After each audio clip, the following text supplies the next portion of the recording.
স্বাধীনতা বিরোধী মুক্তিযুদ্ধ বিরোধী শক্তিদের উল্লম্ফন এবং যেভাবে মুক্তিযোদ্ধাকে অপমান করা, এবং আপনি তো টকশোতে এখন তো আতঙ্ক রীতিমতো গেস্ট আছে, কারণ কিছু কিছু ভয়াল আমি দৃশ্য দেখলাম। এটা মানা যায় না যে স্বাধীন বাংলাদেশের টেলিভিশনের চ্যানেলে টকশোতে এসে মুক্তিযুদ্ধ স্বাধীনতার বিরুদ্ধে কথা বলে এবং মানে দম্ভ ভরে কথা বলতেছে।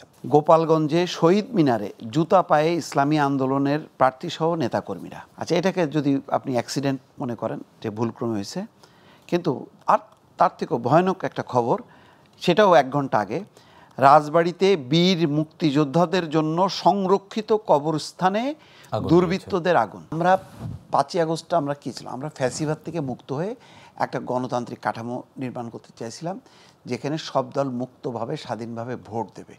ভোট নিয়েই তো আসলে জুলাই আসতো না। আজকে দেখেন এইটা আসলো, যে এটা একটা গণতন্ত্রের জন্য শুভ সূচনা।